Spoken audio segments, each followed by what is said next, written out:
संत एक सूर्य के समान होता है। सूर्योदय होते ही सारा संसार सूर्य प्रकाश से आलोकित होने लगता है। सूर्य के समान इस महान संत ने अपनी तप साधना के माध्यम से संपूर्ण संसार को आलोकित किया है। जंगल वाले बाबा के नाम से विख्यात संत श्री चिन्मय सागर जी ने कर्नाटक प्रांत के बेलगांव जिले के जुगुल ग्राम में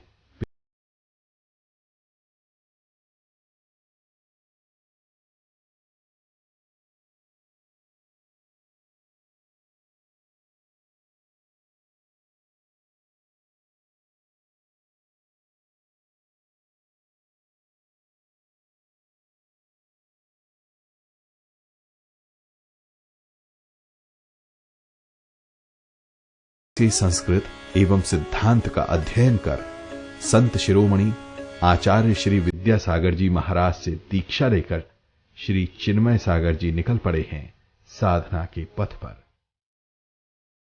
20वीं एवं 21वीं सदी में जंगल की साधना करने वाले एक महान संत हैं मुनि श्री चिन्मय सागर जी।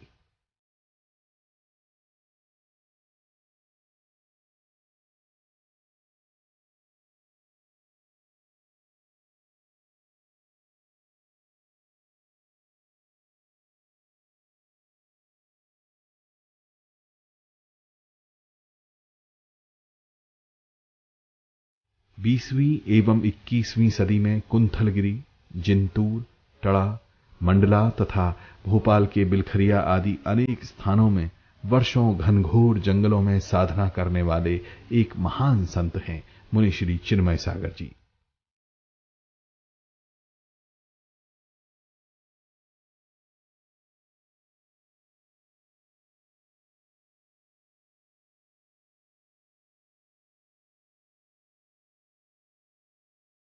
आज वर्तमान में इंदौर महानगरी से खंडवा रोड पर 30 किलोमीटर की दूरी पर भेरूघाट चौरल के इस विशाल बियाबान घनघोर जंगल में साधना के लिए जा छिपे हैं ये महान साधक। आप सबकी भावनाओं को ध्यान में रखकर साधना में बाधा पहुंचाए बिना इस महान संत को साधना के माध्यम से आप सबके सामने लाने का प्रयास करने जा रहे हैं हम।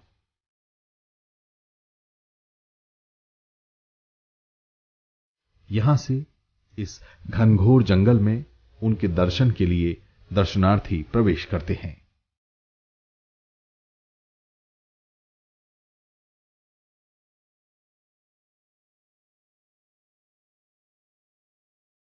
मुनिश्री आहारचर्या के लिए नीचे उतरकर आते हैं तो यहां आहार होता है।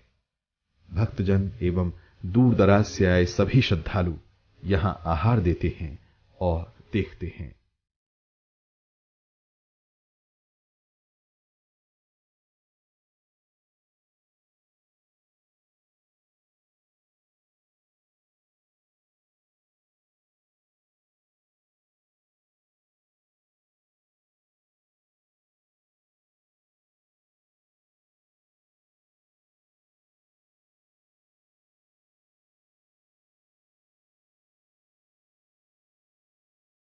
अंदर घुसना भी जहां मुश्किल होता है, वहां साधना के माध्यम से स्वात्मा को ही नहीं, स्वात्म साधना की सहायक अनेक प्रासुक पगडंडियों को ढूंढ निकाला है महान संत ने। ऊबड़ खाबड़ कांटे और कंकड़ों से भरी इन ककरीली पगडंडियों से गुजरते साधना स्थली की ओर पहुंचने लगते हैं।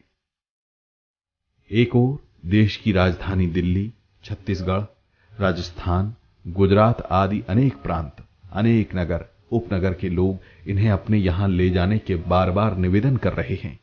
वहीं दक्षिण भारत जैन सभा के वीर सेवा दल तथा सन्मति सेवा दल के सदस्य हजारों की संख्या में इनके साथ पदयात्रा कर इन्हें दक्षिण भारत ले जाना चाहते हैं। लेकिन भव से भयभीत ये संत इनको छोड़ आवागमन से रहित इस भयानक जंगल में निर्भय होकर विचरण करते हैं।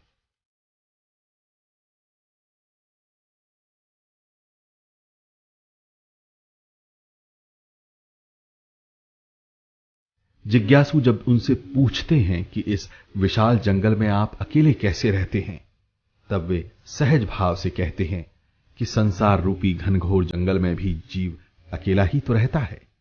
संसार रूपी घनघोर विशाल जंगल के सामने मुझे ये जंगल बहुत छोटा लगता है। आपको यहां भय नहीं लगता? क्यों? इसके उत्तर में वे कहते हैं कि नहीं, क्योंकि भय लगने लगता है तो मैं भव वन को याद कर लेता हूं, तब मुझे इस विशाल वन से नहीं, उस भव वन से डर लगने लगता है। ऐसी सोच रखने वाले ये संत दिन रात सुबह शाम सतत स्वात्म साधना में लीन होते चले जाते हैं। पंडित दौलत राम जी कृत छह ढाला की ये पंक्ति हमें बरबस ही याद हो आती है। सम्यक प्रकार निरोध मन वचकाय आत्म ध्यायते, तिन सुथिर मुद्रा देख मृगगण उपलखाज सुजावते। कभी ये जप करते हुए नजर आते हैं, कभी तप करते हुए नजर आते हैं।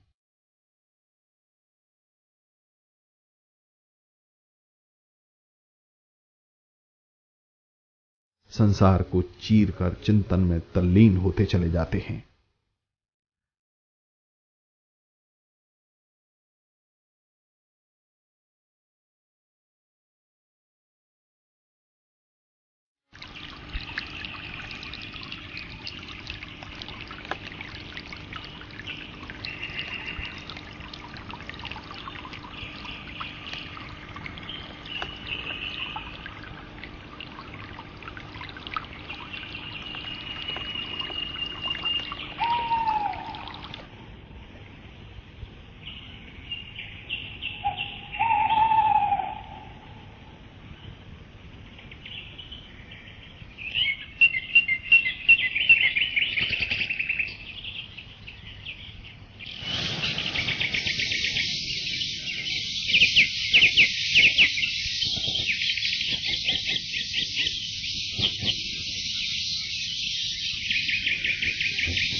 नारे जयकारे आदि लगने लगते हैं तो उस शोर के कारण ये चिंतन एवं चेतन से विचलित हो तन में आ जाते हैं।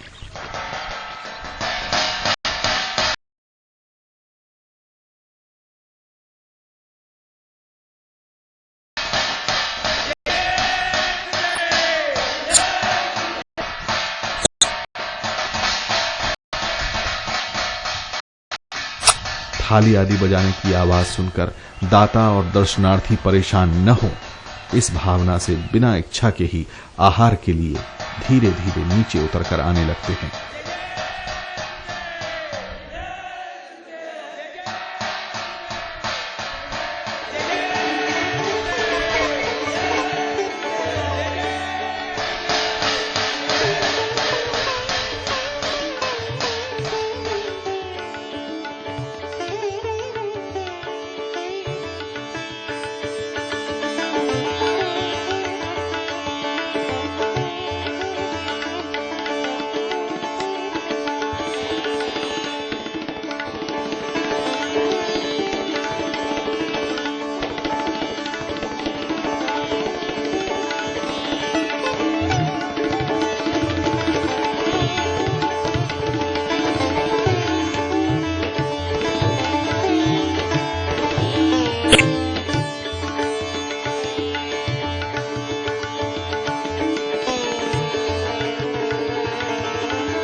इधर पहाड़ों के नीचे आहार देखने, देने एवं दर्शन के लिए दूर दराज से आने वाले हजारों लोगों का तांता लगा हुआ है। कोई अकेला, तो कोई अपने परिवार के साथ, कोई पैदल, तो कोई अपने निजी वाहनों से और कोई बसों से आतुरता से उतरते जा रहे हैं। क्या जैन, क्या अजैन, गरीब क्या, श्रीमान क्या विद्वान, जनता के साथ साथ शासन प्रशासन एवं राजनेता भी इनके दर्शन के लिए उमड़ पड़ते हैं। देखते ही देखते घनघोर जंगल के प्रांगण में गाड़ियों का अमला खड़ा हो जाता है। देश प्रदेश के विभिन्न नगर, महानगर और ग्रामों से लोग दर्शनार्थ पधार रहे हैं। त्यागी व्रती भी व्रतों के विकास के लिए दौड़े दौड़े चले आ रहे हैं। साधु संत जंगल में जंगल वाले बाबा से मिलने, चर्चा करने, जंगल एवं जंगल की साधना को देखने आने लगे हैं। जब ये जंगल में साधना के लिए चले जाते हैं तो सर्वत्र इनके तप साधना की चर्चा होने लगती है। सब जगह कौतूहल, सबके मन में उत्साह एवं जिज्ञासा के भाव उमड़ने लगते हैं। यहाँ के वन की सघनता, यहाँ की हरियाली, यहाँ की शांति एवं जगत में स्वर्ग सम इस दृश्य को देखकर सारी जनता अपने आप को धन्य मान रही है, कृतार्थ मान रही है। सभी अपने अपने कामों में लगे हुए हैं, चौके वाले आहार बनाने में,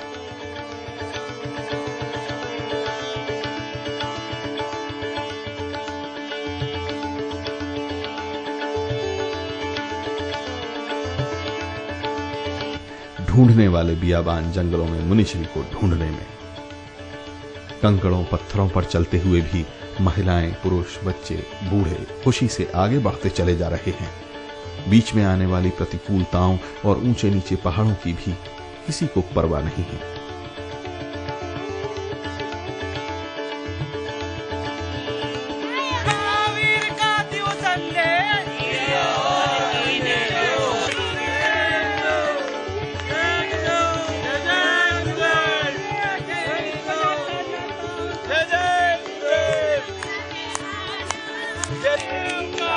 जय गुरुदेव, जय गुरुदेव,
महलों में संगमरमर के फर्श पर नहीं चल पाने वाले शारीरिक रूप से शिथिल लोग भी जंगल की इस खड़ी पहाड़ी को मुनिश्री का जयकारा लगाते हुए चढ़ते जा रहे हैं। इस दृश्य को देखकर सम्मेद शिखर जी एवं वैराग्य से ओतप्रोत गिरनार पर्वत पर चढ़ते हुए नेमी राजुल की कहानी बरबस ही याद हो आती है। अबोध बालक भी घुटने टेककर चढ़ता हुआ ऊपर पहुंचकर झूमने लगता है। बस किसी को सहारे की आवश्यकता है तो किसी को साहस दिलाने की।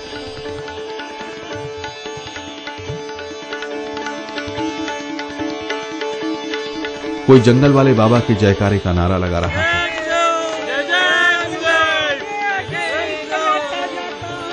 तो कोई णमोकार मंत्र का पाठ कर रहा है, कोई भजन गा रहा है, कोई ढूंढते ढूंढते थक कर हार जाता है तो जाप करने में लग जाता है।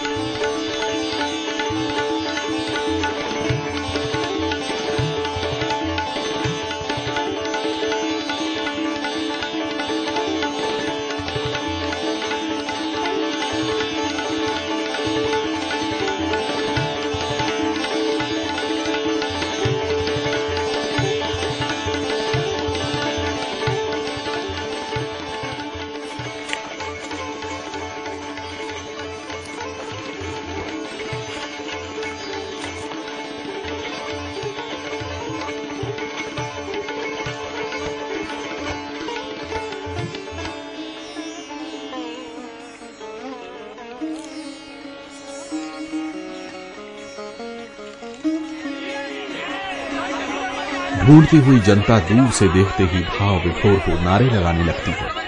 आबाल वृद्ध दौड़ते हुए उनके पास पहुंचने लगते हैं।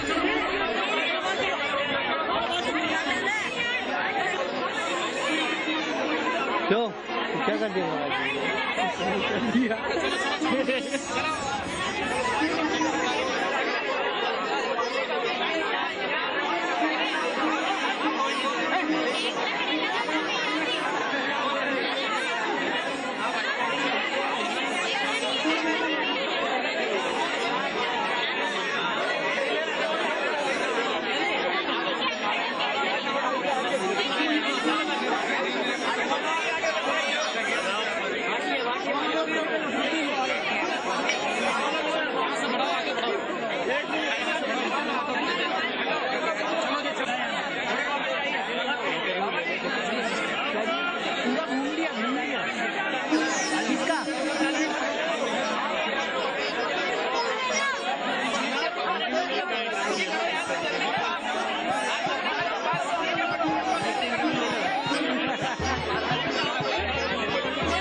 जैन कुल के हैं इस पर तो गर्व ही था, लेकिन जब आपसे मुलाकात हुई तो वास्तव में गौरवान्वित महसूस कर रहे हैं अपने आप को के बीच हम आए और जो हमने आज तक पढ़ा था शास्त्रों में उसको साक्षात देखा।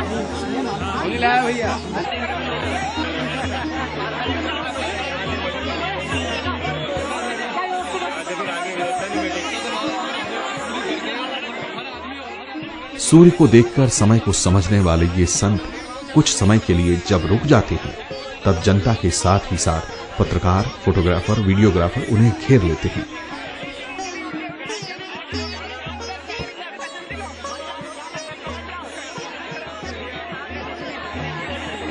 जंगल में कैसा महसूस कर? जंगल में बहुत ही अच्छा महसूस कर रहे हैं, क्योंकि संसार से हट करके एकांत में होने के कारण, निर्जनता होने के कारण बहुत ही अच्छा महसूस कर रहे हैं। पिछले एक सप्ताह से आप इस जंगल में हैं, कुछ जानवरों से आपकी भेंट हुई? हाँ, कई जानवरों से भेंट हुई। कौन कौन से जानवर देखे आ रहे हैं? अनेक जानवर हैं, अनेक जानवर हैं। उनको यहाँ पर रुक करके ही देखा जा सकता है उनको। आप तो सर्दी लग रही है, लोगों को रजाई में भी सर्दी लगती है, आप इस जंगल में कैसे रहते हैं? ध्यान रूपी जब अग्नि जलाते हैं तो सर्दी अपने आप समाप्त हो जाती है। यहाँ पर इतनी शांति है, कभी कभी ये लगता है संसारी प्राणी आकर के यहाँ पर इतना शांत हो जाता है, इतना तृप्त हो जाता है, अपने आप मौन होकर के बैठ जाता है, माला फिरने लग जाता है। निश्चित रूप से एक एटमॉस्फेयर का, माहौल का भी प्रभाव पड़ता है। इस प्रकार के निमित्त के आने के बाद जो शांति मिलती है, मैं कभी कभी सोचता हूँ कि यहाँ पर आकर के इतने शांति का महसूस करते हैं, क्या यहाँ की शांति को आप अपने जेब में अथवा थैली में भर कर घर ले जा सकते हैं क्या? वो इसका संवेदन यहीं पर किया जा सकता है। और वास्तव में साधुता का और शांति का यदि संवेदन करना है तो इस प्रकार के साधना अपनाना अनिवार्य है। रात में जैसे जैसे रात बढ़ती है और सर्दी बढ़ती है, उस समय पर आप क्या करते हैं? तो बहुत तेज सर्दी लगती है। जैसे जैसे सर्दी लगती है और जैसे जैसे पानी भी, कुछ लोग बोलते हैं पानी भी जम जाता है और बर्फ बन जाता है, जैसे जैसे सर्दी के कारण पानी भी जमता चला जाता है, वैसे वैसे मैं अपने आत्मा के प्रदेशों में जमता चला जाता हूँ। हम अपने गुरु के लिए ऐसे नमस्ते करना चाहते हैं जिन्होंने सब कुछ दिया है मेरे लिए। दीक्षा ही नहीं, पिंची नहीं, साधना, दिशा, सब कुछ दिया है। और संबल, इसी प्रकार का दिशा और संबल हमें आशीर्वाद मिलता रहे, ये मैं गुरुदेव से बार बार विनम्र प्रार्थना करता हूँ। क्योंकि हम इस प्रकार के साधना के माध्यम से यहाँ के संस्कारों को ले जाकर के चतुर्थ काल में जाकर के शीघ्र ही निर्वाण को प्राप्त करना चाहते हैं, लेकिन इसके लिए पूर्व अभ्यास के रूप में ये साधना चल रही है और इसके लिए गुरु के संबल की बहुत आवश्यकता होती है। गुरु के संबल के बिना इस प्रकार से बियावन जंगलों में रहना और मृत्यु के मुख में ही खड़े रहने के समान है। दिन रात व्यतीत करना कठिन है। मात्र ये सब कुछ सफल यदि हुए हैं तो गुरु के आशीर्वाद और गुरु के संबल के कारण ही सफल हुए। जब जब उनके साथ, स्नेह के साथ उनके इसमें बैठ जाता हूँ और वो भी प्रसन्न हो जाते हैं। और इतना ही नहीं, मैं जब घनघोर जंगल में घुसने लगता हूँ तो वो भी हवा के झकोरों से झूम उठते हैं और जब पत्तियां हिल करके आवाज करती हैं तो ऐसा लगता है ताली बजा करके हमारा स्वागत कर रहे हैं, ऐसा लगता है जंगल भी। महाराज जी, मेडिकल साइंस के अनुसार आपका शरीर इस लायक नहीं है कि आप जंगल में इतनी कठिन साधना करें, लेकिन कि आपने मेडिकल साइंस को भी चुनौती दी है यहाँ। शरीर और साधना ये दो चीज अलग अलग है। यदि हम जब तक शरीर के पीछे लगे रहेंगे तब तक हम कोई साधना नहीं कर पाएंगे। मैं एक बात कहना चाहूंगा, संसार में समस्याएं असीम हैं, संसार में समस्याएं असंख्यात हैं। इन सभी समस्याओं का साधन सीमित है, साधन संख्यात हैं। इन सभी समस्याओं का समाधान साधनों से नहीं, साधना से ही संभव है। महाराज जी, इस जंगल में कब तक रहने का आपकी योजना है? कब तक, क्या प्लान है? मैं तो हमेशा जंगल में रहना चाहूंगा, क्योंकि इस प्रकार की शांति का संवेदन वर्षों हम सिटी में रहने के बाद भी, एक मिनट में जो यहाँ पर शांति का कर्मों की निर्जा कर लेते, शांति का संवेदन कर लेते, वो शांति का संवेदन वहाँ पर नहीं हो पाता। वह निराकुलता, वह निर्विकल्पता वहाँ पर नहीं मिल पाती है। इसलिए जितना अधिक से अधिक यहाँ पर मेरे को समय मिलेगा उतने में साधना करना चाहूँगा। और प्रकृति बहुत अच्छे साथ दे रही है, पशु पक्षी प्राणी देव सभी साथ देते रहते हैं। इससे साधना में सुविधा होती है, किसी प्रकार की दिक्कत नहीं होती। जो लोग यहाँ आए हैं, इसके अलावा पूरे जैनों को, अजैनों को, पूरी पब्लिक को जंगल में बैठ के आप क्या समझते हैं? सबसे पहले मैं सबसे ये कहना चाहूँगा कि जैन, हिंदू, मुस्लिम आदि आदि की अपेक्षा से हम सबसे पहले मनुष्य है, मानव है, मानवता को धारण करें। यदि जब तक हमारे पास मानवता नहीं आएगी तब तक हम कोई भी धर्म को धारण नहीं कर सकते हैं। मानवता ही धर्म का मूल है। जब तक मानवता मनुष्य में नहीं आएगी तब तक कोई भी धर्म को धारण करना सार्थकता नहीं हो सकती है। इसीलिए धर्म का मूल मानवता है। मानवता को सभी धारण करें। संसारी प्राणी खा पी करके मस्त हैं और हमें कहते हैं कि ये अस्वस्थ हैं। मुझे आश्चर्य लगता है। मैं मुझ में मस्त हूँ। कौन कहता है कि मैं अस्वस्थ हूँ? संसारी प्राणी खा पी करके मस्त हैं और हमें कहते हैं अस्वस्थ।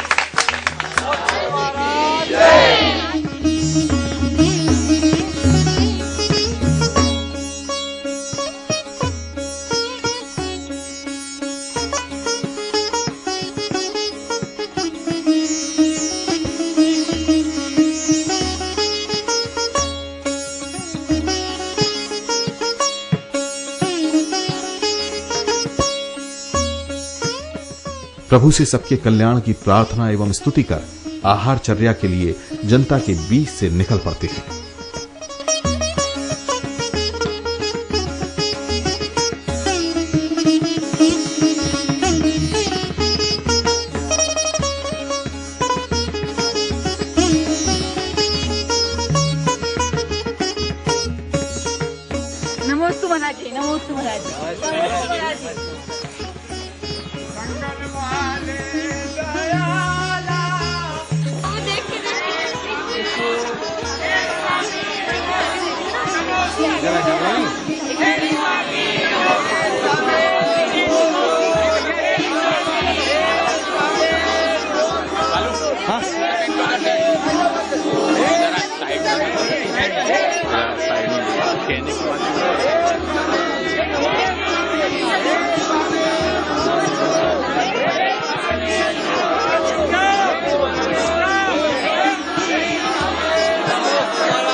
परिक्रम लगाओ।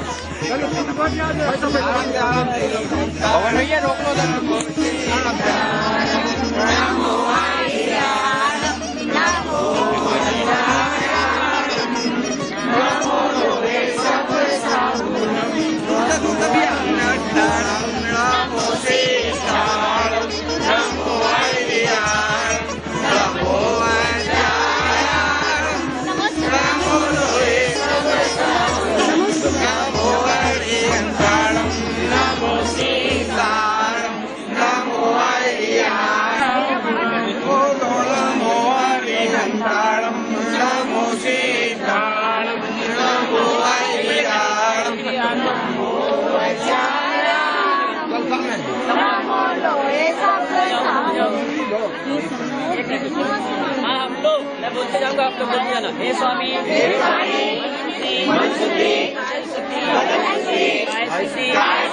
आहार जल शुद्ध है, नमोस्तु महाराज।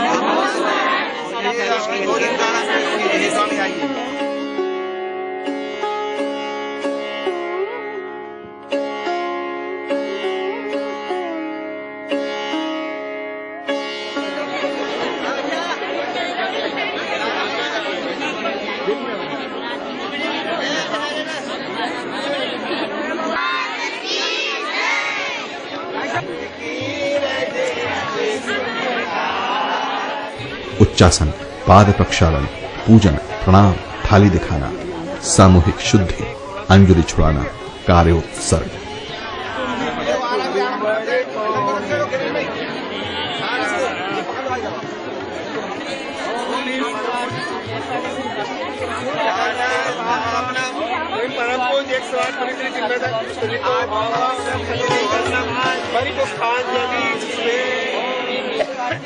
सागर नीलगा जल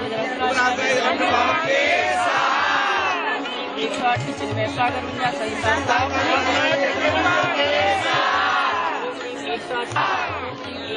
चिन्मय सागर मिला सागर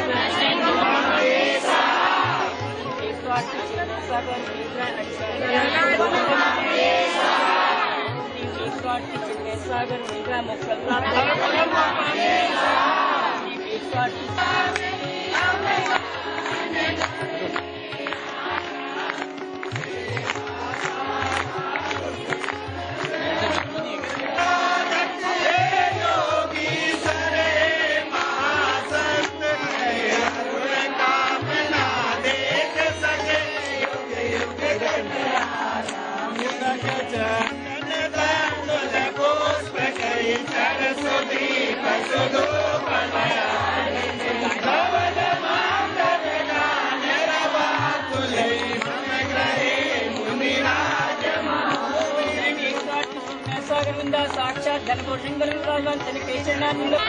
जब वे आहार के लिए खड़े हो जाते हैं तो सारी जनता ताली बजाकर और जयकारा लगाकर आहार की अनुमोदना कर लेती है।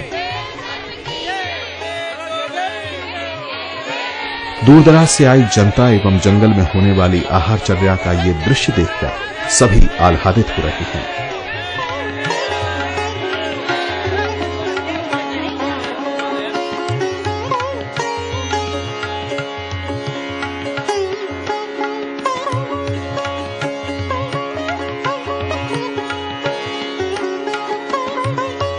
जंगल में मंगल करने वाले बाबा को आहार देने वालों की होड़ लगी है। सभी कतारबद्ध होकर आहार देते जा रहे हैं। 24 घंटे में एक बार, वो भी खड़े होकर, अपनी अंजलि को ही पात्र बनाकर आहार करने वाले धन्य हैं ये तपस्वी पात्र।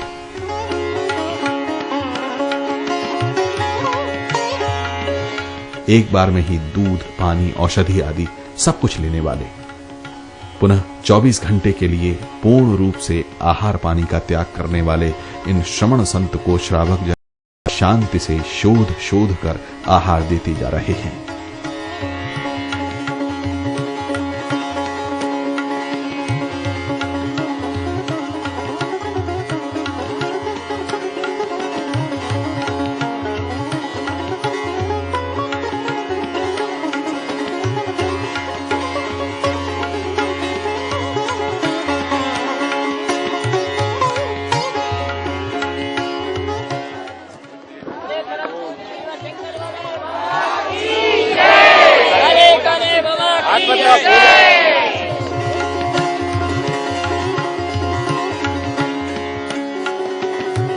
जंगल वाले बाबा के आपने दर्शन करके आपको कैसी अनुभूति हुई? जंगल वाले बाबा के दर्शन करके ऐसा लगता है कि हम जो शास्त्रों में वर्णित मुनि के बारे में कहा गया है, कि चतुर्थ काल के मुनियों के बारे में जो कहा गया है, तो जंगल वाले बाबा को देखकर ऐसा लगता है कि धरती पर चतुर्थ काल उतर आया है। और आज भी ऐसे युग में, जब बहुत भौतिकवादी युग है, ऐसे युग में जंगल वाले बाबा तो प्रेरणा दे रहे हैं नौजवानों को, नई पीढ़ी को, जो सबके सब भागे भागे आ रहे हैं उनके दर्शन करने के लिए। ये देखकर बहुत अच्छा। यहाँ महाराज जी जंगल में साधना कर रहे हैं, आपने दर्शन किए, हार दी है, कैसा महसूस कर रहे हैं आप इस जंगल में? साहब ये तो चौथे काल में जो साधुओं की चर्या होती थी, जंगलों में उनका विचरण करना, जंगलों में साधना करना, जंगलों में आहार लेना, मतलब ये साक्षात चौथे काल के दर्शन पंचमे काल में हो रहे हैं। ये तो अहोभाग्यशाली हैं अपन सब लोग कि मतलब जो अपने जंगल वाले बाबा चिन्मय सागर जी के दर्शन आज प्राप्त हुए, हम तो धन्य धन्य हो गए। और ऐसे गुरु के शिष्य हैं जिनकी कीर्ति पूरे हिंदुस्तान में फैली हुई है। घर पे अगर कभी विचार करो तो अपन सिहर उठेंगे अपने आप में। कितनी ठंड, जंगल, बिल्कुल घना जंगल, अतिशय ठंड हो जा सकती है, लेकिन उस ठंड में इस समय अगर अपन सोचो कि वो मुनि कैसे रहते हैं, तो मन ऐसा हो जाता है, बिल्कुल द्रवित हो जाता है उनके लिए। एक और अंदर से इतनी श्रद्धा बढ़ जाती है कि गुरु का तप यहीं देखने मिलता है। सच्चे जो तप है वो जैन साधु में आप देख सकते हैं, क्योंकि वो कुछ भी चीज साथ में नहीं रखते हैं, और उसके बाद जो मिले, जो है, जो हो जाता है, उनका आहार हो जाता है। दिन भर कुछ नहीं लेते हैं, दूसरे दिन ही आहार होता है उनका। तो बहुत ज्यादा अगर आप सच्चे मन से सोच के एक बार अगर कोई देखे, व्यक्ति साधारण किसी भी उसका देखे, तो उसको महसूस होगा कि हाँ, ये तप है, सच्चा तप। वैसी साधना के दर्शन कराने का सौभाग्य हम सबको, दर्शन का लाभ हमको मिल रहा है। परम पूज्य मुनि श्री चिन्मय सागर जी महाराज, आचार्य गुरुदेव विद्यासागर जी महाराज के एक ऐसे परम प्रभावक शिष्य हैं जो कि पंचम काल में चतुर्थ काल की साधना का साक्षात दर्शन लोगों को करा रहे हैं। इनके दर्शन से एक ऐसी प्रकार की अनुभूति होती है कि इनके दर्शन के जब ये साधना में बैठते हैं तो हमें ऐसा प्रतीत होता है कि इनके शरीर से कोई ऐसी रेस निकल रही है जो कि इनके चारों ओर एक प्रकाशमान हो रहा है, और हम उसको देख करके, उस अलौकिक दृश्य को देख करके अपने जीवन को धन्य कर रहे हैं। जंगल में हिंसक जानवर रहते हैं, जंगल में कई प्रकार के सांप बिच्छू रहते हैं, हिंसक जानवर रहते हैं, और भी ऐसे प्राणी रहते हैं जिनके द्वारा उनका हिंसा करना एक उद्देश्य होता है। और उनकी प्राणियों के बीच में रह करके जो साधना कर रहे हैं, ये साधना इसके देख करके ऐसा प्रतीत हो रहा है कि ये आने वाले कल में ये हमारे तीर्थंकर ही बनेंगे, ऐसी हम भावना करते हैं। जिस अध्यात्म को लेकर, जिस साहस को लेकर और जिस दृढ़ इच्छा शक्ति के साथ मुनिवर जंगल में साधना कर रहे हैं। जब मैं पहले दिन आया था मुनिवर के साथ, तो जंगल में बहुत डरावनापन सा लगता था, भयानक लगता था, लेकिन मुनिवर ने अपनी साधना, तप और लेखनी के माध्यम से ऐसा आभा मंडल प्रस्तुत कर दिया है कि उस जंगल में कोई भी जाए लेकिन डरावना और भयानकता उसको नहीं लगती। ऐसा लगता है कि साक्षात सम्यक दर्शन का आज कोई उदाहरण देखना है। सम्यक दर्शन के जो 7 गुण हैं, ये लोक है, परलोक है, ऐसे 7 लक्षण इनके अंदर देखने में मिलते हैं, और लगता है कि साक्षात सम्यक दृष्टि जीव आज इस पंचम काल के तब समय में परिभ्रमण कर रहे हैं, और ऐसे साक्षात चिन्मय सागर जी को देख करके मन अत्यधिक प्रफुल्लित होता है। आप परेशानी की बात कर रहे हैं, ये तो मेरा अहोभाग्य है। ऐसा भाग्य किसे मिलता है? शायद कोई ऐसा पुण्य कर्म उदय में आया है जो आज मेरे उदय में आया, और मुझे ऐसा सौभाग्य प्राप्त हुआ और मैं ये काम कर पाई। भयानक घनघोर जंगल में उनकी साधना देखकर तो आश्चर्य लग रहा है। ऐसा लग रहा है जैसे चतुर्थ काल में साधु जंगलों में साधना कर रहे थे। ऐसा पुराणों में हमने हमेशा पढ़ा है, वही सब सीन याद आ रहा है कि इसी प्रकार चतुर्थ काल में भी साधु इसी तरह साधना करते रहे होंगे। इस तरह की साधना जिस तरह महाराष्ट्र जंगल में करते हैं, दिल्ली में शायद ही कोई साधु हो जो इस तरह की साधना करते हो, और ऐसी साधना देखने का मौका हमें दिल्ली में तो शायद इस जन्म में मिल ही नहीं सकता।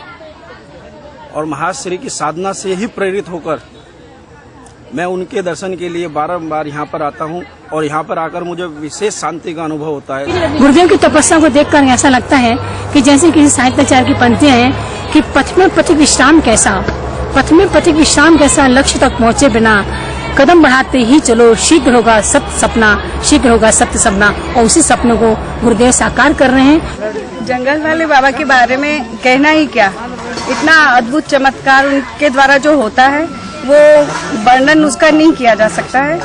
और जंगल बाबा जो साधना कर रहे हैं जंगल में रहकर, जंगल वाले बाबा जो जंगल में रहकर साधना कर रहे हैं, उनको देख के चतुर्थकाल मुनियों की याद आती है। तो इस जंगल की महानता है कि अब महाराज यहाँ है, इनका महान से अपन भी दर्शन यहाँ कर रही है। लेकिन जंगल में कैसे साधना करते होंगे? आपने कभी ऐसे मुनि और देखे इतने बड़े जीवन में? आपने कभी? हाँ, पहले चक्कर ही देखे महाराज के दर्शन यहाँ पे। चले कभी मुनि को जंगल में नहीं देखा? जंगल में नहीं करे कभी। महाराज बुला दिया महाराज के कॉलोनी में, पर जंगल में नहीं गए। आपको कैसा महसूस होता है? निगाह से एक बार देख ले लोटा जिसकी तरफ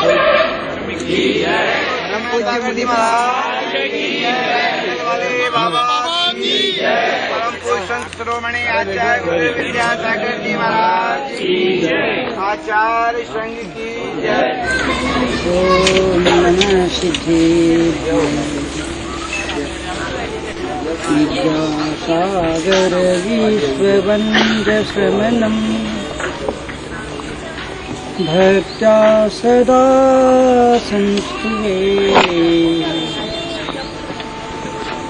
सर्वोच्चं यमिनं विनम्य करुणं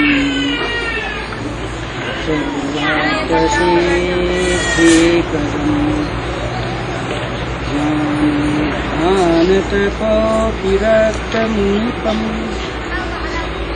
विश्वस्य विश्वासनं साकारं श्रवणं विशालहृदयं सत्यं शिवं सुन्दरं विद्यागुरुं वन्दनं। महावीर भगवान की हिंसा परमो धर्म की, आचार्य कुंद भगवान की, संत शिरोमणि आचार्य गुरुवर श्री विद्यासागर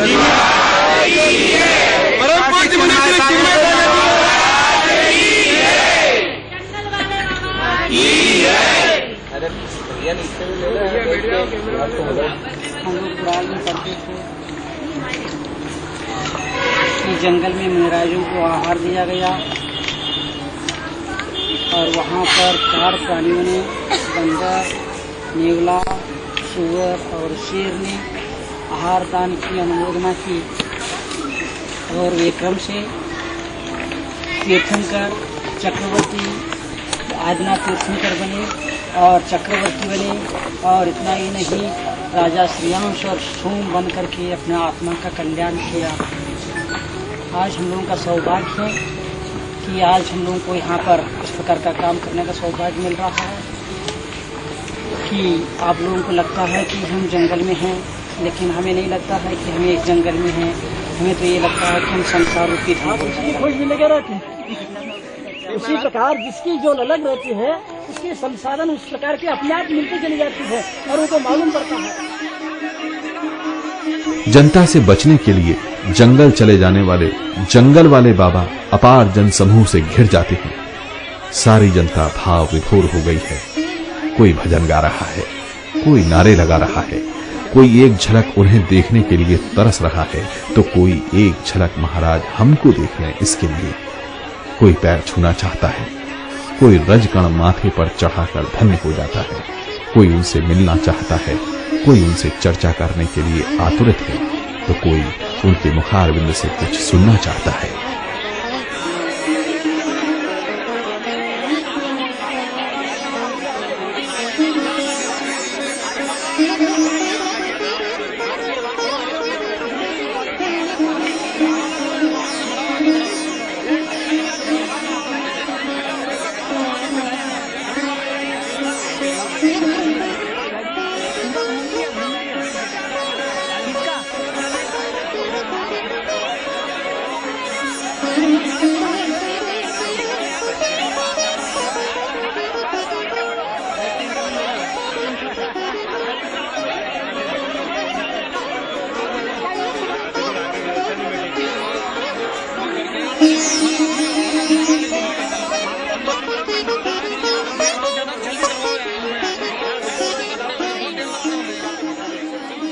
कंकड़ों पत्थरों पर चलना सबके लिए मुश्किल हो गया है, किंतु ये संत इन कंकड़ पत्थरों पर फूलों पर चलने जैसे चले जा रहे हैं।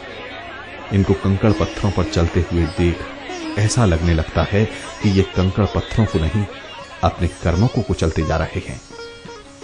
ये निष्प्रह, निष्परिग्रही, निर्ग्रंथ संत सिर्फ 2 घंटे के लिए हमारे बीच आकर सबको छोड़कर पुनः निर्जन वन में प्रवेश कर जाते हैं।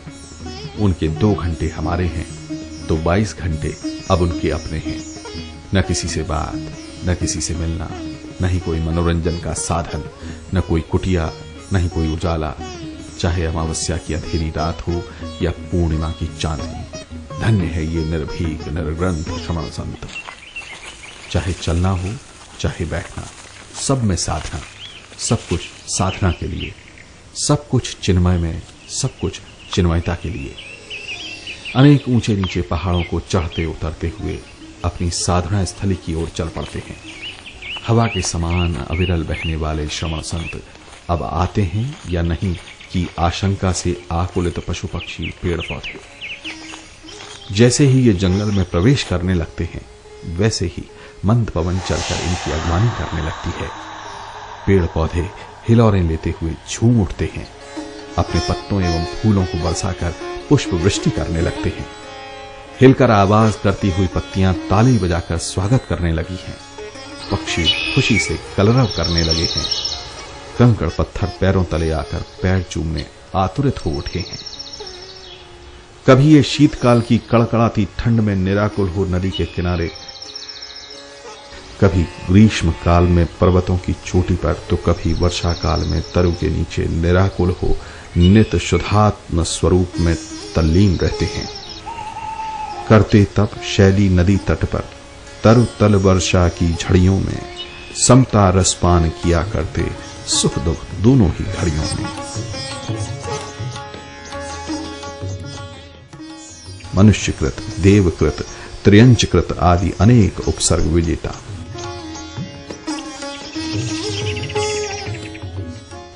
सन 1994 से एक फेफड़ा काम बंद करने के बावजूद भी हजारों किलोमीटर का विहार, सूक्ष्म सुसाहित्य, संगठन, सघन साधना, अभूतपूर्व प्रभावना आदि हर पहलू, हर क्षेत्र में अनुकूलता और प्रतिकूलता में अविरल आगे बढ़ने वाले दृढ़ इच्छा शक्ति के धारी महान साधक संत हैं जंगल वाले बाबा। जंगली मच्छर, मक्खी आदि अनेक परिसरजयी, इंद्रिय विजयी श्रमण परंपरा को अक्षुण्ण रखने वाले श्रेष्ठ संत हैं मुनि श्री चिन्मय सागर जी। इनकी सोच, जंगल का चयन, जंगल की साधना, साहस आदि देख सुनकर आत्मा कांप उठती है। संसारी प्राणी असहाय और किम कर्तव्य विमूढ़ हो जाता है। इनकी सहजता में श्रमणता झलकती है। इनकी गहराई, ऊंचाई, विशालता एवं समग्रता इनके साहित्य एवं साधना में सहज ही देखने को मिलती है।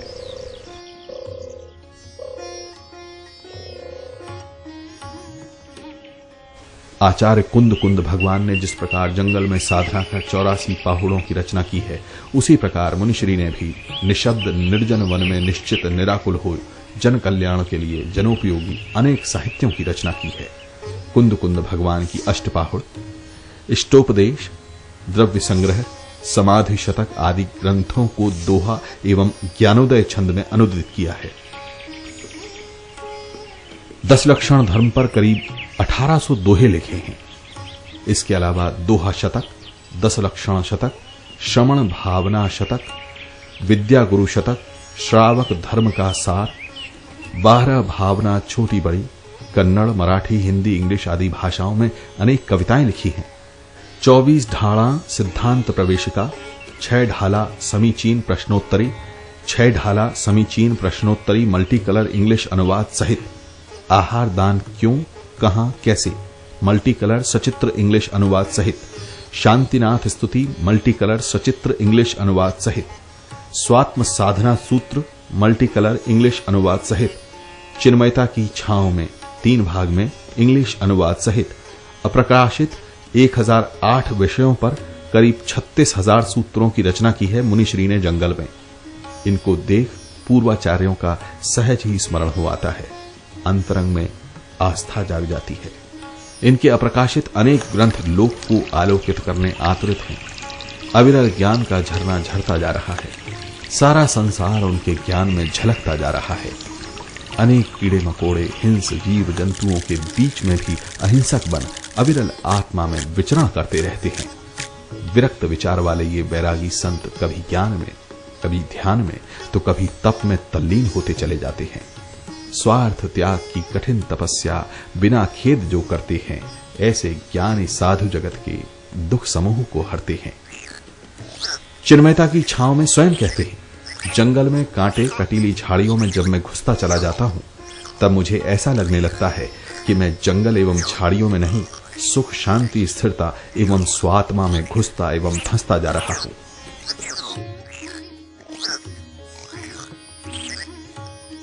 दिन पर दिन, रात पर रात अनेक सप्ताह निकलते जा रहे हैं। कृष्ण पक्ष आता चला जाता, शुक्ल पक्ष आता निकल जाता, समय गुजरता जा रहा है। साधक ने नित नए नए पहाड़ों से गुजरते हुए पर्वतों की चोटी, तलहटी आदि पर अनेकों साधना के स्थान बना रखे हैं। एक एक स्थान में सिद्ध की हुई सैकड़ों साधना स्थली। इस बियाबान घनघोर जंगल की भयानकता भी इनके तप तथा साधना से रमणीकता में बदल गई है। नित नए नए स्थान, नित नई नई सोच, नित नए नए भाव, नित नई नई साधना। मानो इन्हें रोकने के लिए ही ये बड़े बड़े पेड़ इनके मार्ग पर जड़ सहित उखड़े हुए पड़े हैं। किंतु ये साधक इन दुर्गम मार्गों से गुजरते हुए भी अपने गंतव्य स्थान तक पहुंच ही जाते हैं। लगता है वैराग्यवान को दुनिया का कोई भी व्यक्ति तथा कोई भी शक्ति रोक नहीं सकती। इनकी हृदय स्पर्शी सघन साधना साध्य और सिद्धत्व के प्रति इनके श्रद्धान और सुदृढ़ता को दर्शाती है। दिन भर सत्य साधना तथा साध्य के लिए श्रम करने वाले ये श्रमण साधना कर शाम को विश्राम स्थल की ओर मंद गति से लौटते हैं तो विशुद्ध साधना से स्नान कर परिशुद्ध हो बाहर आए हैं ऐसा लगने लगता है। सूर्यास्त तो होने लगा, किंतु साधक की साधना का अस्त कभी नहीं होता। शाम को वो श्रमण पुनः सजगता के साथ स्वात्मा के लिए स्वात्म में सोने के लिए तैयार हो जाता है। हीन सहनन के साथ इस युग की साधना सतयुग की अपेक्षा 100 गुणा फलती है। इस अपेक्षा से पंचम कलिकाल में इस संत ने वर्षों जंगल की साधना कर चतुर्थ काल की सैकड़ों वर्षों की साधना कर ही ली है। इस प्रकार जुगुल से जंगल तक इनकी स्वात्म साधना की यात्रा अविरल चलती ही जा रही है। इस युग में साधना के ये अनोखे दृश्य हमें देखने सुनने को मिल रहे हैं। ये हम सभी का परम सौभाग्य है।